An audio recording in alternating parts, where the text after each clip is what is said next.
Hello, friends, and welcome back to Surviving Alzheimer's Clarity, Courage, and Care. I'm Teri, your host, and fellow traveler on this road so many of us never thought we would be on. So, if you're here, chances are you're facing Alzheimer's disease in some way, whether as a person considering treatment, a caregiver, a family member, or someone simply reaching out for answers. Today, we're talking about something that often sits in the dark shadows of hope, and it's the side effects. Specifically, the side effects of the new Alzheimer's treatments like Leqembi and Kisunla, and how families can navigate the fears, decisions, and realities that come with them. I'm going to take a moment and remind you that I am not a doctor. However, I am the daughter of a woman who participated in a clinical trial for Leqembi, a woman who experienced multiple ARIA effects. I want you to know this is not a medical lecture. This is more of a heart-to-heart conversation. So as I go through it, sometimes I stumble on the words. Sometimes my voice gets a little crackly if something's emotional, but just hang with me. I'll get through it. Um, so today I want to share a little bit more of my mom's story with some of its ups and downs. I've walked through this along with my brother and my sister, and we've learned a lot of lessons along the way. So let's take just a deep breath and let's talk honestly about what it means to face the side effects with both clarity and courage. When you first hear about treatments like Leqembi and Kisunla, the current headlines are really hopeful. They show you that both medications are slowing the progression of Alzheimer's, and that hope is very powerful. It's the fuel that keeps people going. But the second wave hits really quickly. That's when you start looking at the warnings and you see words like brain swelling, ARIA, headaches, confusion, or risk of bleeding. And when they say risk of bleeding, that means bleeding in the brain. So suddenly your mind is racing and you're asking yourself, are the benefits worth the risk? Will my loved one, or will I, be the one with the rare case and a severe reaction? Because mom and I were part of a clinical trial, we were presented with contracts and documents that combined were like an inch thick. We took them all home, and mom carefully punched 3 holes in every page. She secured them to the large 3-ring binder, and we read through all of it. After going through all of it, we met again with the trial coordinators and with Dr. Kerwin. We listened very carefully as the risks were explained. There were 2 truths that stood out to me and that still kind of fight like the devil and the angel on my shoulder. One saying, we have to do this. We have to give it a try. This is mom's only hope of not suffering and dying the same way her mom did. And the other still sits on my shoulder and whispers, sometimes yells, what if it harms her? What if it damages her brain even more? And what if it ends her life? So this tug of war is very real. If you've considered this treatment for yourself or for someone you love, you know that the fear of the unknown is sometimes worse than the side effect itself. But this is where preparation, education, and a strong support team come in to help. But if you cannot break the analysis paralysis and move forward, you need to remember that the decline will continue every day, every week, every month, every year. And it's not going to be long until this tiny little window of opportunity is gone. So I want to break this down the best I can into very plain language. The most common side effects reported in these treatments fall into just a few categories. There's mild physical symptoms like a headache, fatigue, dizziness, nausea. These symptoms are very common, especially in the first 3 treatments. After the first treatment, your doctor will be able to prescribe other medications that will help prevent some of these symptoms with any future infusions. The next category is the big one. It's ARIA. ARIA, ARIA stands for amyloid-related imaging abnormalities. And that's a big phrase. But what it means is that you or your loved one has developed swelling or tiny spots of bleeding in the brain. And again, that's really big. So I'm going to say it again because it's very important that you not only hear that, but that you absorb that information.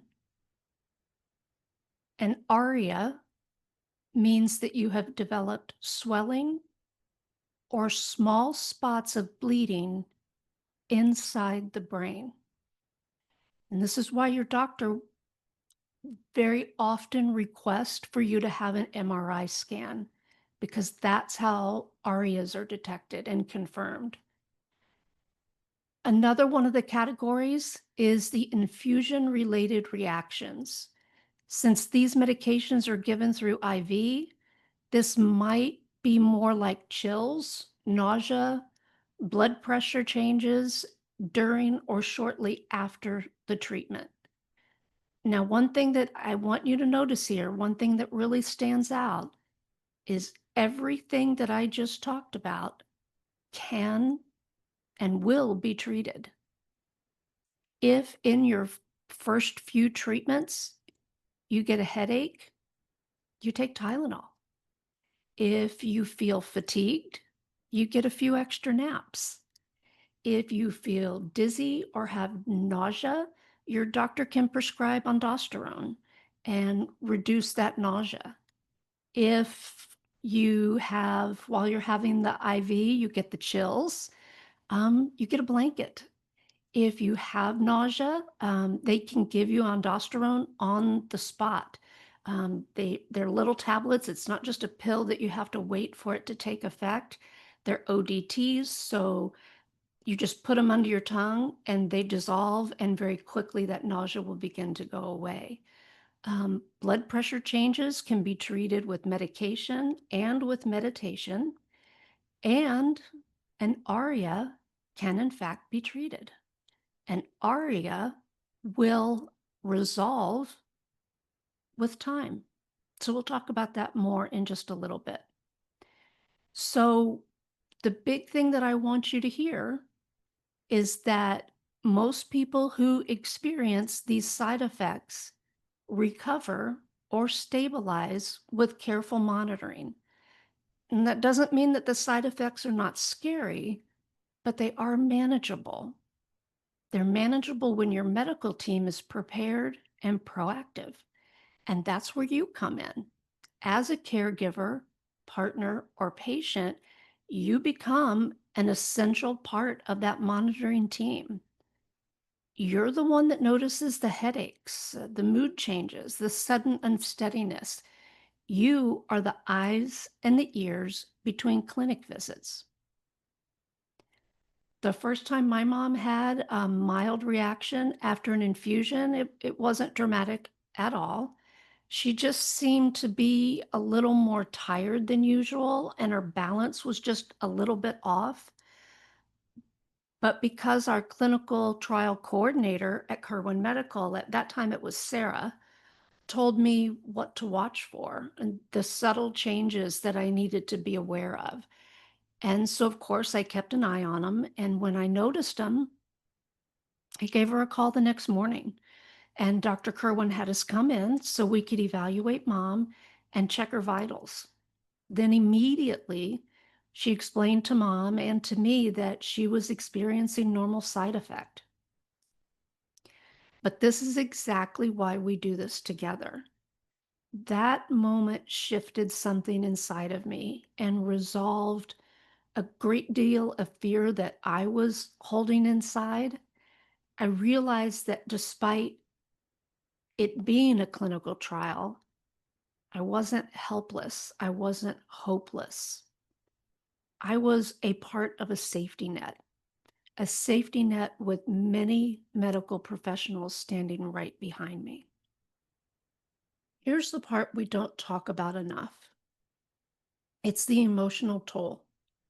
Side effects are not just physical, they ripple into the heart of the family. I've read many stories of families talking about arguments breaking out at the kitchen table where one sibling says it's too dangerous and you have to stop now, while the other one says mom deserves this chance. That conflict does not come from a lack of love, it comes from fear. And we're all scared of making the wrong decision. Sometimes there's anxiety that builds up around every MRI. This is not really something that we experienced, but for a lot of families, the doctors, the neurologists put a lot of pressure on the results of that MRI. So you go in for it and then you wait for the results, and it's like holding your breath underwater. Did we dodge it this time? Is everything stable? But for the person receiving treatment, the one with Alzheimer's, there's another layer of vulnerability. Imagine already feeling unsure about your memory and then having to trust that your brain is being carefully watched for changes that you can't see or feel.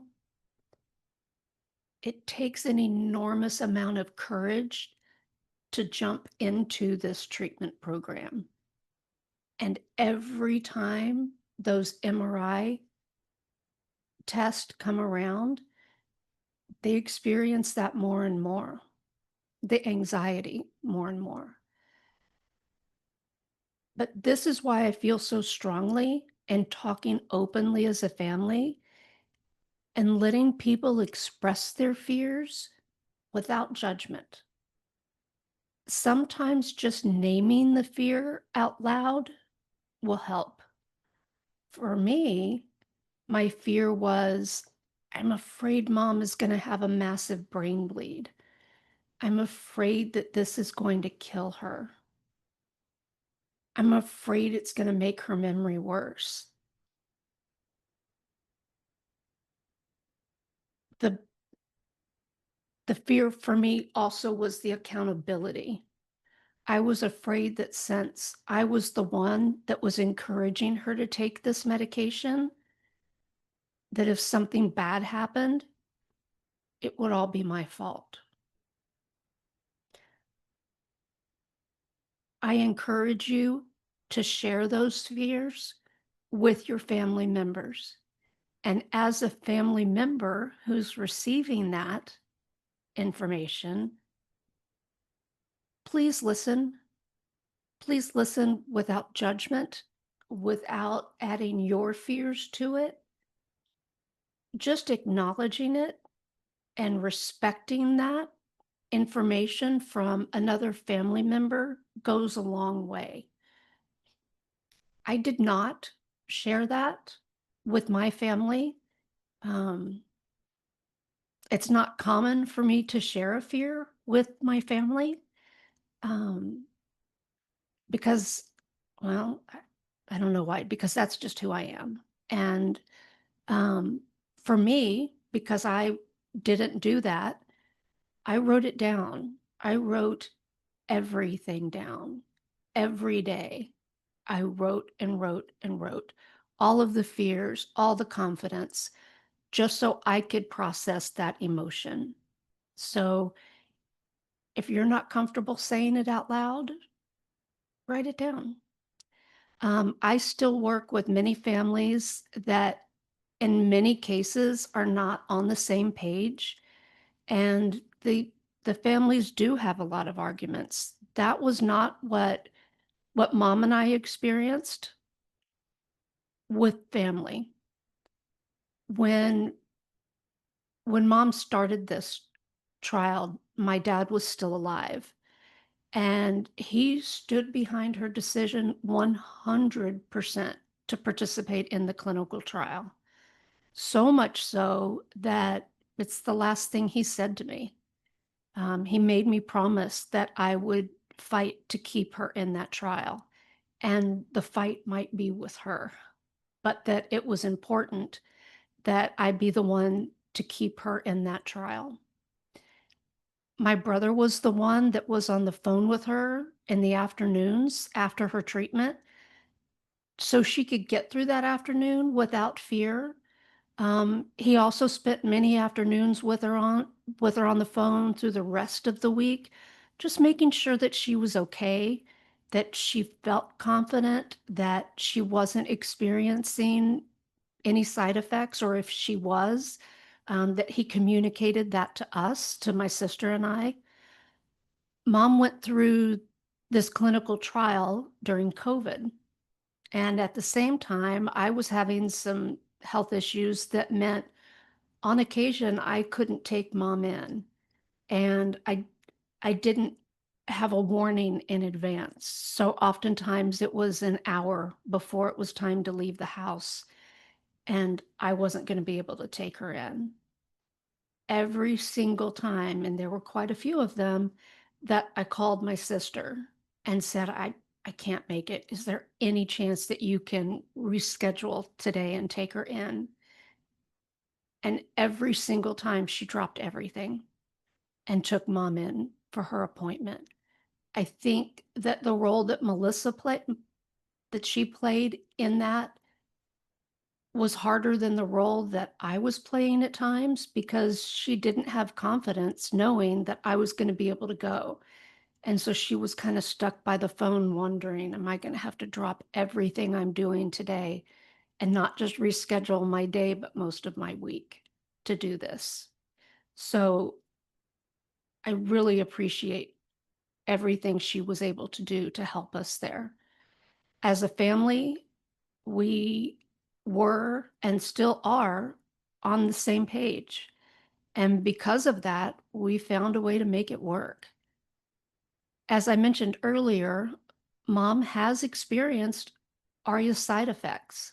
And over a period of 5 years on the medication, she experienced 7 of those ARIA events. That included ARIA-H events and ARIA-E events. In the beginning, we were told that the ARIA-H events, or the damage from the ARIA-H events, would not heal. But they did. Every time they healed. The swelling went away, and the damage from the brain bleed healed.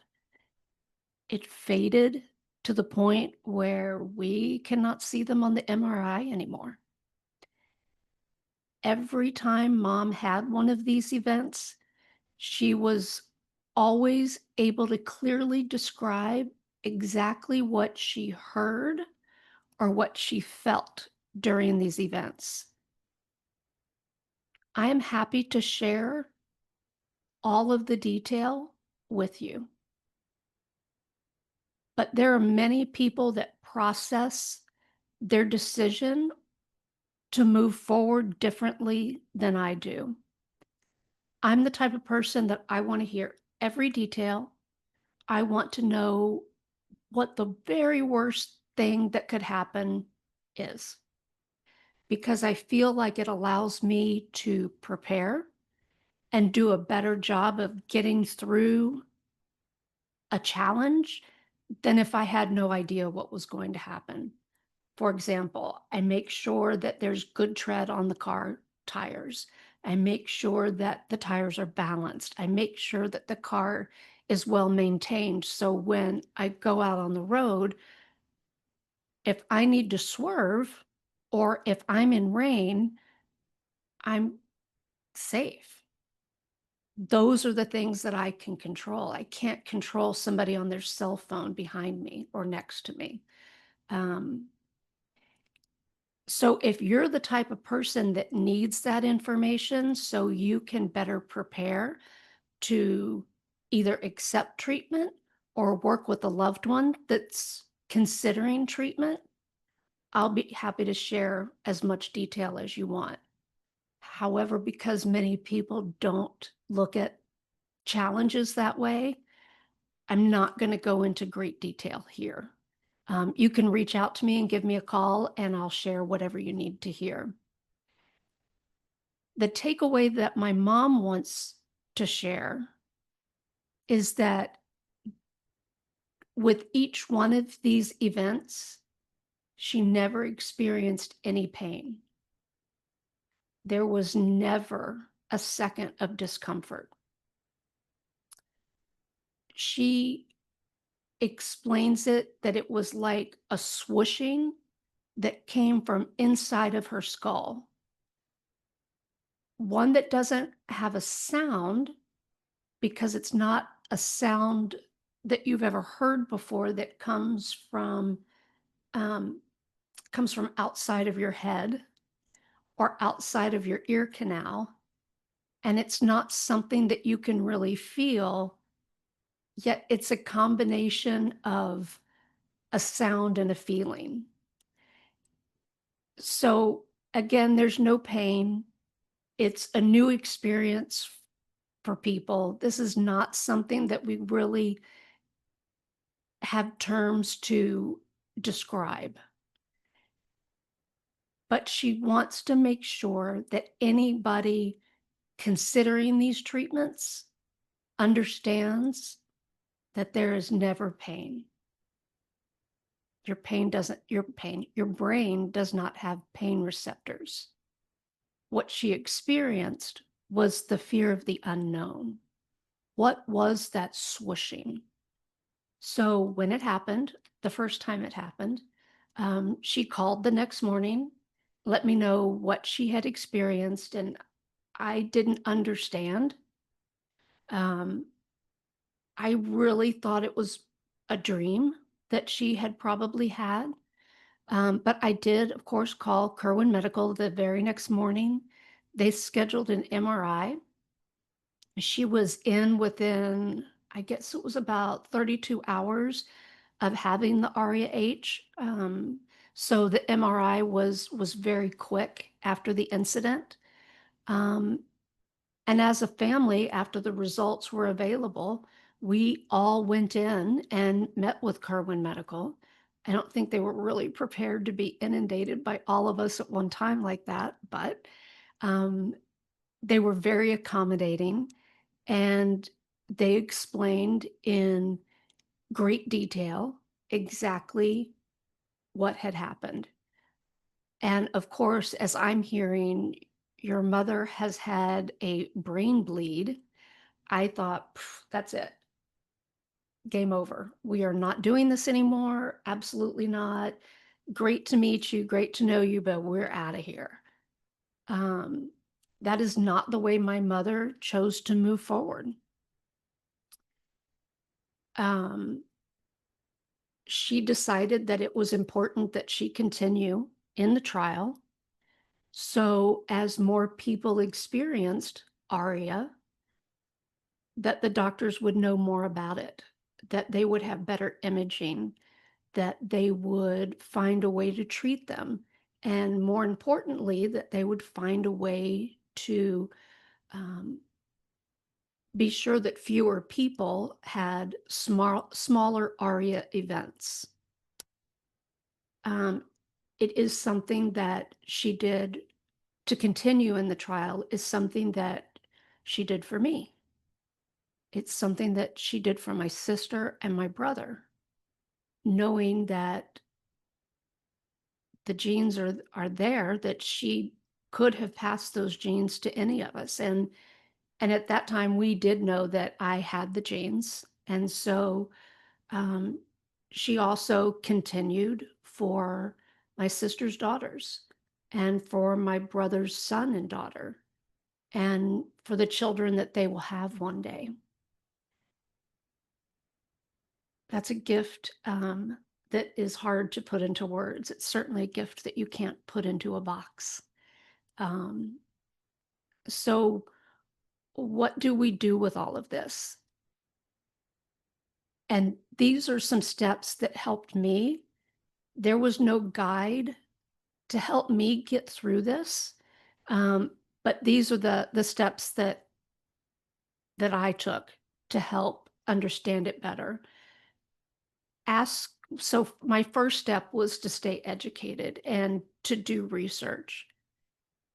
Ask your medical team for an explanation in medical terms and in plain language. This gave me an opportunity to go and read through the medical journals and read through the information that the CDC, the NIH, and the manufacturers of these medications had released. It was very detailed. It was in medical terms that I didn't understand. And I would have to start with a single paragraph and highlight the words that I did not know, go and research those terms, understand what it was, with my little 3x5 card, and write down what it meant and draw a picture of what it meant because I'm a visual learner and that's the only way I could understand it. And then go back and read the paragraph again. Sometimes look up a few more words so I could understand what it was truly saying. So it took a long time for me to get through these articles. But my concern was if I only looked at the plain language, that I was going to miss very important statistics or information. So if you do the same, if you choose to do the same, make sure that you get that information from your doctor. It also allows us opportunities to talk with others who are in treatment. We can do that now. We couldn't do that 3 years ago, couldn't do that 5 years ago. If you're working with your medical professional and they mention something that you do not understand, do not be ashamed of not understanding these terms. You are not a medical professional. You are not expected to understand these. So ask them to explain it again. Maybe they'll even let you record it so you can go back and transcribe it and do more research. That's really up to you. One of the things that I would encourage you to do is create a monitoring checklist. And actually, let me grab this new one off the printer. I took my notes that I worked with for years and put them on a checklist. I will attach this checklist to the post so you can download it and use it. If you don't want to use this one, you don't have to. You can certainly create your own. But what you're looking for are headaches, any additional confusion, balance issues is another big one. Write them down. So when you do speak to your doctor the next time, you're not guessing in the moment. You're not put in a position where you've got to remember something that, 2 weeks ago, you just don't remember it. I encourage you to keep a communication log. Every time you notice something, record it. I created a journal and wrote down everything I could think of every day that was going on. So if you can do the same, it's going to help you get through all of this. If you notice a change, even if it seems really small, write it down because patterns matter. That's the way these manufacturers were able to determine what the appropriate dosage is. Small things matter. Share the responsibility. Don't put all of the pressure on one caregiver. Rotate infusion appointments, rotate check-ins, and note-taking when possible. There is no way I could have been my mom's study buddy on my own. There's no way I would have gotten through this. There's no way mom would have gotten through this if not for my brother and my sister being there every day. So that's a big one. Try to prepare emotionally. Side effects do not mean failure. They mean the treatment is active in the body. When mom had her ARIA events, yes, they were very scary. And I think for most people, they do represent failure. It means for a lot of people, they're not going to continue with the medication. Mom pushed through and her ARIAs healed. But that side effect and that ARIA that she experienced, you could go back and look at the MRI, and as that little spot healed and you could see it less and less, if you went back to previous MRIs before the ARIA, you saw plaque in that location, and then you saw an ARIA, and then you saw the ARIA heal, and then there was no ARIA and no plaque. So remember that treatment in the body, side effects do not mean failure. Oftentimes it just means the medication's working. Adjustments can be made, and medications to treat symptoms can be provided. I found that when families have a plan, the unknown is less terrifying. If you're driving at night and you have a flat tire and have to pull over, having flares help protect you when you're stuck on the side of the road waiting for someone to help. Those flares are your plan. Side effects stop being a looming monster and become something that you can name, track, and respond to. So come up with a plan. So my encouragement to you as we close this, navigating side effects is not about pretending they don't exist. It's about facing them with knowledge, with teamwork, and understanding that every family has the right to weigh risk and reward differently. If you have an ARIA event and you choose to move forward, your doctor and your family need to honor you, honor those wishes, and allow you to do so. If you choose to pull out and not participate anymore, your doctor, your family, your friends need to honor and respect that, because everyone is going to choose a different path. And that's our journey.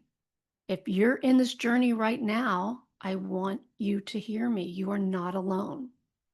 There are others walking beside you. We are learning beside you, and we are rooting for you.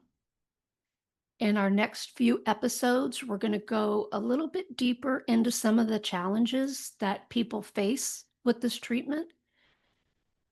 We're going to talk about family conflict. We're going to talk about decision fatigue and that analysis paralysis.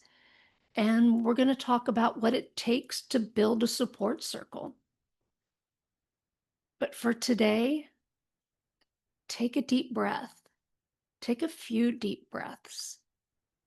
Go give your loved one a hug. Not a simple pat, pat, pat hug, but give them a hug, a real hug. Make them wonder, when is she going to let go? Because that hug, that love that you're sharing with your loved one is going to fuel your soul just as much as it fuels theirs. And remind yourself that you're doing something brave just by showing up, just by doing this research and asking the hard questions, whether you move forward with treatment or not. You are doing something very brave. Thank you for joining me today on Surviving Alzheimer's, Clarity, Courage, and Care. I'm Teri, and until the next time, may you find peace and courage in the journey ahead.